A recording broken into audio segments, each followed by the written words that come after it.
Hello and welcome to another edition of the Front Page on GNAT-TV with Andrew McKeever. I'm the managing editor of the Manchester Journal. Be your host again today, and we're back here for part two of our special program with Duane Carleton. Some of you may remember that last time we had Duane on the show, we talked about his new CD and heard a little music and had a lot of fun. And today we're going to talk about another different kind of piece of work that Duane has done.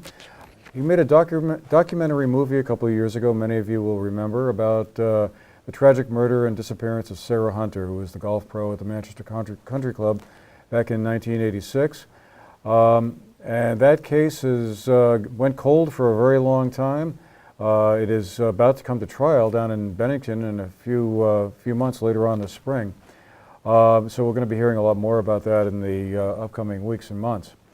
So we're fortunate to have with us today Duane Carleton from West Rutland, who, as I said a moment ago, made a movie about the case. And Duane, I guess the first question that comes to mind is, you were a musician, you were going along, making records, CDs. Where did the idea to do a movie about Sarah Hunter come from? Well, it all kind of tied together. As you had mentioned on the last show, you and I first met at Maxwell's. And I used to play there once a week. And it's no longer there, right? Well, the building's still there, right. Different name now. Yeah. And at the time, there was a burned out foundation across the street from a hotel or something that used to be there. And I was there kind of early, so I went over and checked it out because I had some time to kill. And I was asking some of my regulars, what's the deal with that? It's kind of out of place in the middle of beautiful Manchester, and they said, oh yeah, there was a bar there and a guy was killed, and I was like, who gets murdered in Manchester? And then they said, oh no, we've had murders, and someone told me the story of Sarah Hunter and how she had disappeared. And it stuck in my head, and a couple years later, it was maybe a year or two later, I've played music since I was 5 or 6 years old, pretty much nonstop.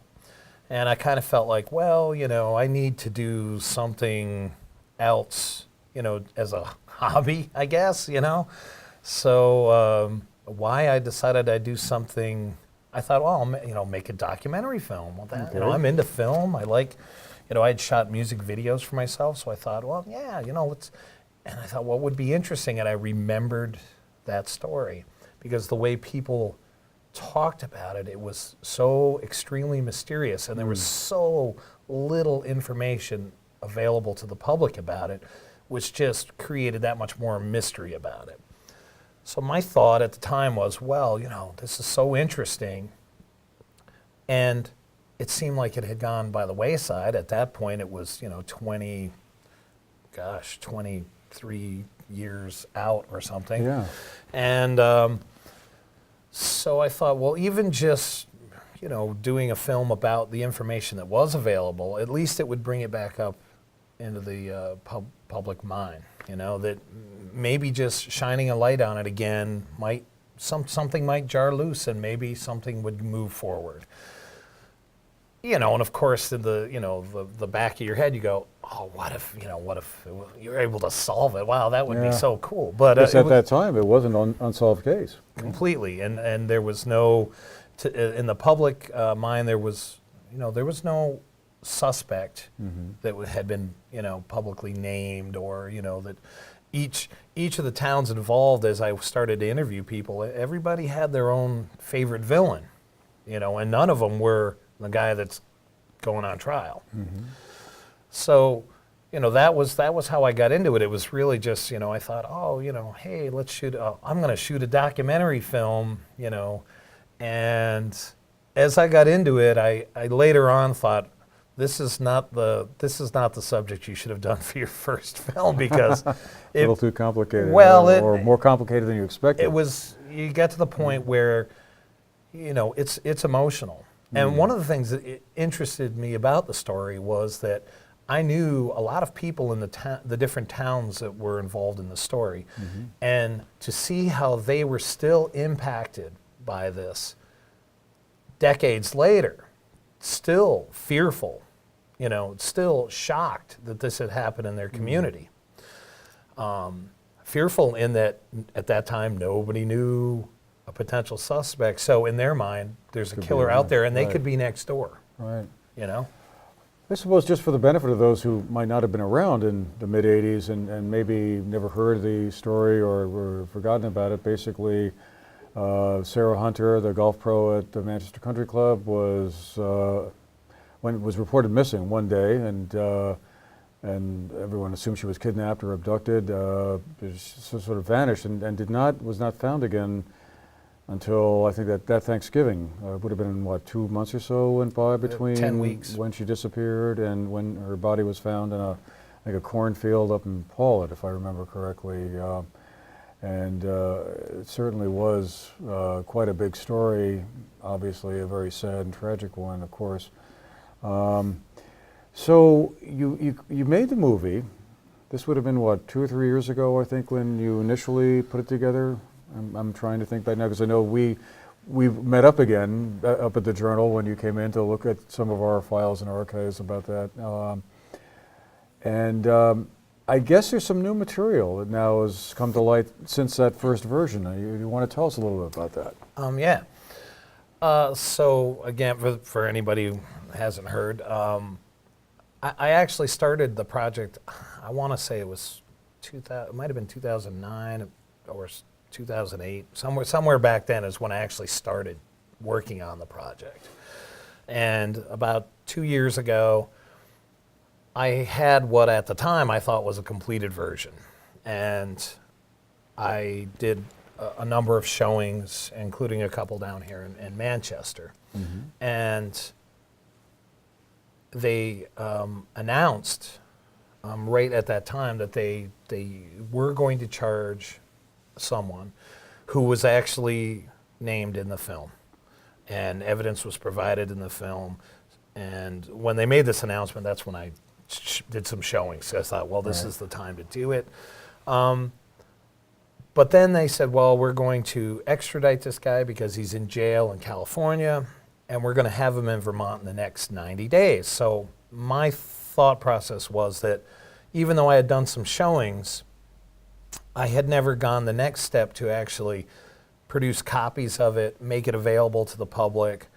So I thought, well, if he's going to be here for trial, I could shoot footage of him in court, find out what the verdict is going to be, cut that into the film, then it's done. Well, 90 days turned into a year and a half. You know, that's the way the system works, apparently. Wheels of justice grind slowly. Oh, very right? slowly. And in that time, I received a phone call from a gentleman who had also worked at the Manchester Country Club and was best friends with Sarah Hunter. And he reached out to me, and he was very emotional. He had done a Google search, which he said he did every couple of years just to see if there was new information. We talked at length on the phone. I ended up sending him a copy of the film that I had shown and asked him if he'd be willing to do an interview, because the one place where I felt my film fell short, I felt like I got my film 85% of where I originally wanted it to be.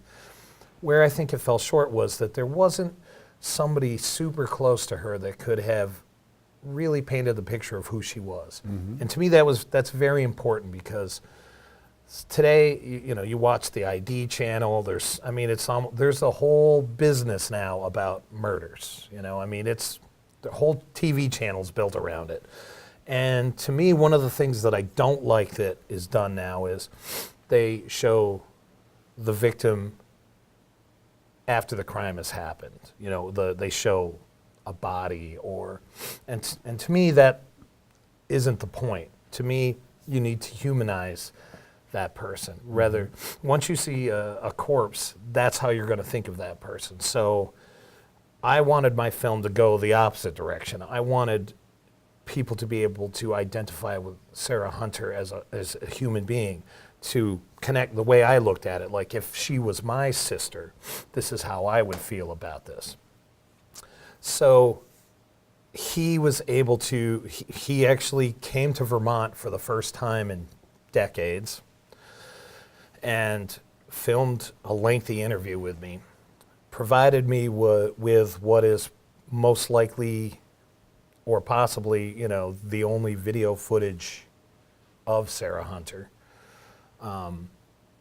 And he was able to paint that picture of her as who she was as his friend. They worked together every day. They, she and her boyfriend and other couple, they hung out together as couples with he and his wife, and they were definitely friends.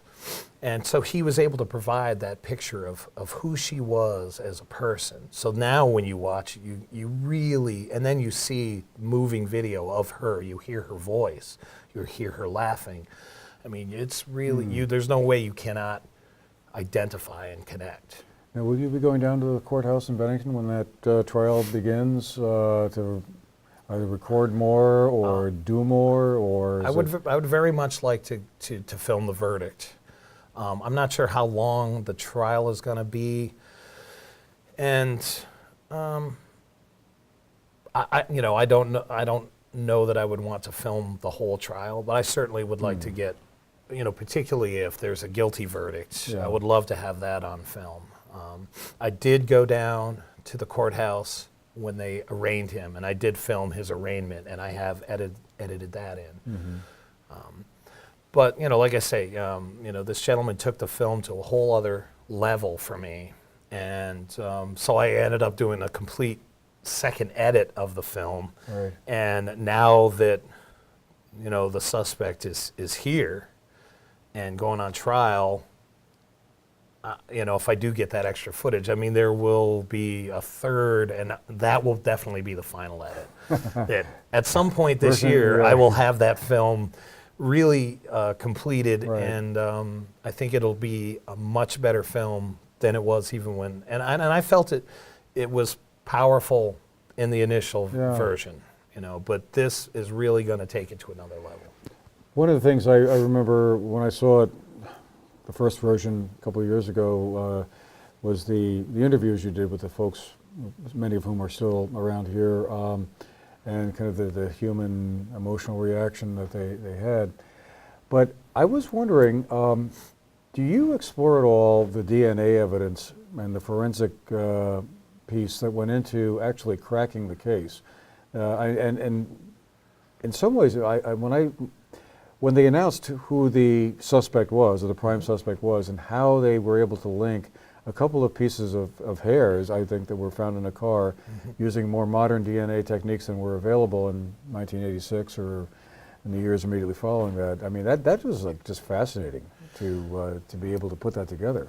One of the individuals that I interview in the film is a retired homicide detective, and he talks at length about DNA. And because one of the things that plays into this story is when it happened. In 1986, DNA was brand new. It wasn't actually accepted in court for another 6 years, I believe. And I think it was 92 was the first time that they actually allowed DNA, that it was accepted in court.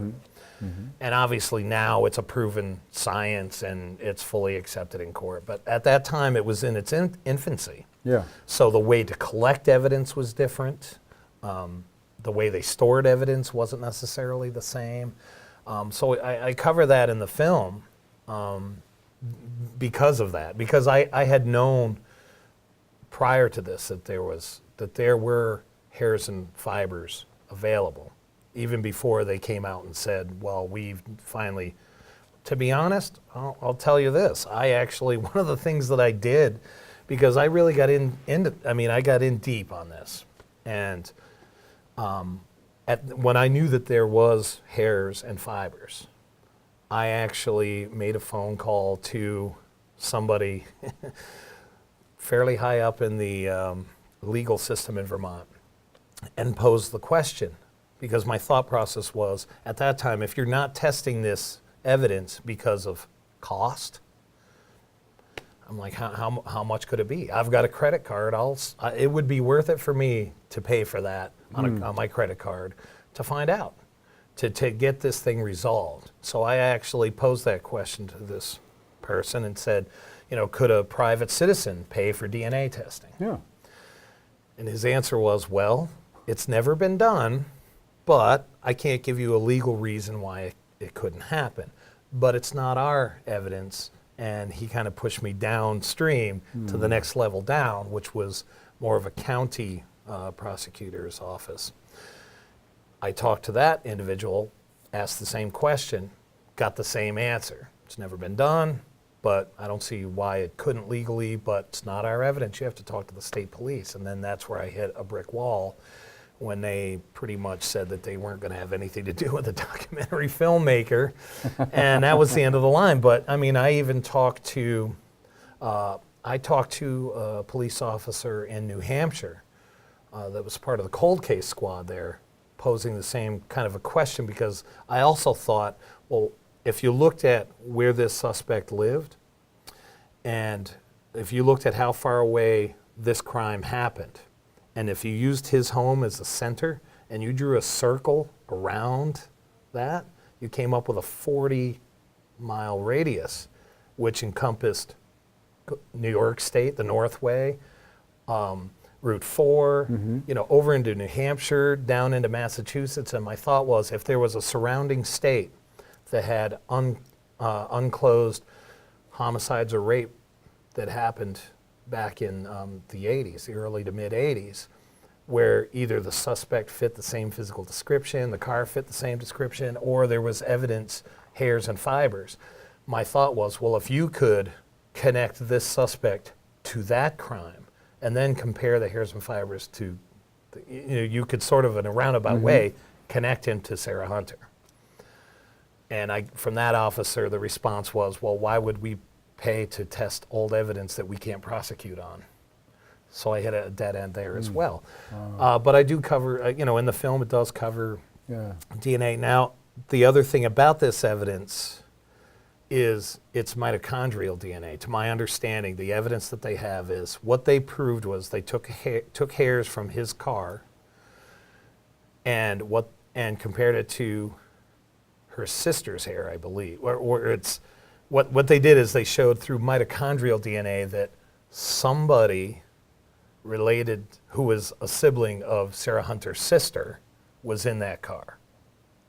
So it's not the kind of DNA evidence where, you know, if somebody took hairs and said, well, this is Andrew McKeever's hair, he was in this car. Yeah. It's, well, you know, Andrew's brother was, you know, somebody who was related to Andrew's brother was in this car. Right, right. So you don't have a 99.99999% certainty that, yeah, it's a. I mean, to my understanding, that's the way that's the way I understand what I've heard about it. And you know, so I'm, you know, I don't know how quite to think about that. Yeah.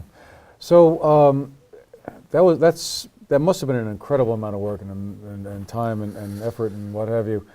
So is your feeling that I've done my documentary movie now, I've checked that box on my bucket list, and that was great and that was fun, but nah, back to music? Or do you think you'd like to try your hand at another one again? I'm actually in the middle of doing one right now.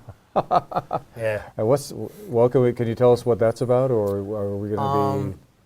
It's actually, I thought that maybe I would follow up with one that wasn't about a homicide.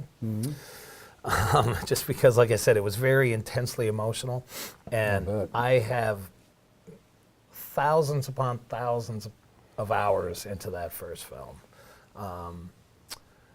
And I learned a lot from doing it, and I definitely am interested in that subject, but I thought, well, you know, I'll do something a little different. But yeah, my second film actually is more tied into a number of things that are kind of current things in the news.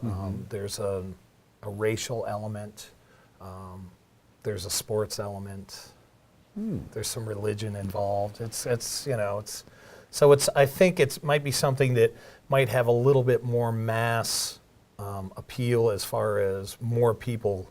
You know, there might be some people that would be turned off. Well, that's about a homicide. I don't want to watch that. Right. But there's, I think, more in this next film for people to relate to or connect to. Now, if someone wanted to watch the movie, where would they get it? Or would they go to your website and download it from there? Or how did that work? No. The first film, Overtaken by Darkness, like I said, I never got to that final stage of actually producing copies. Right. Once this guy's trial is finished, no matter which way it goes, I will have the final edit done. I will make it into copies. And yes, they most likely will be able to get it off my website. I'll probably have a trailer or something like that. Wow. Well, it must have been a fascinating adventure going through all of that. It was, I mean, there were parts of it that, like, I really enjoyed the investigative part of research. Yeah. Going to all these different libraries, like going to the Manchester Journal. Right. Tracking down photographs. And I kind of mentioned to you earlier off camera that there was a number of things that occurred during the making of this film that were weird little coincidences that, if I was superstitious, I'd go, somebody must have had a hand in helping me along there, because like the day that I went to the Journal, and you recognized me, you said, hey, I've interviewed you before. What are you up to? I said, I'm doing a film. Now what do you want? Yeah, exactly. I'm looking through these bound copies of the Journal looking for articles, and I said, well, I'm doing a story about Sarah Hunter, and there was a reporter that used to work for you that, as you and I are chatting, reached into her desk drawer and said, I've got some photographs here. Do you want to see them? Right. And she had done a story, one of the anniversary stories about it, and had stuck the thing in her desk. And the story had probably been a year before that. And, had I Bingo. not, and then like a month or two later, she didn't work there anymore. So had I not come along at that particular moment, I never would have gotten those photographs. Amazing. Yeah. Wow. The power of coincidence, right? Yeah, exactly. Exactly. Well, great. It's a fascinating movie to watch. If none of you out there have not had a chance to see it yet, really worth going through it, because it was a extremely unusual case, very emotional, very much in the news for quite a long time, and is about to be again when the prime suspect comes before the court in Bennington for maybe the final closure on this case. But anyway, well, Duane, thanks again for coming by and telling us about all that. And, well, we'll see you again soon, I think, one way or another. Well, thank you for having me. And thank all of you for watching today. This has been The Front Page on GNAT-TV. Andrew McKeever from the Manchester Journal. Been a pleasure being with you today. Have a great day, and we'll see you the next time.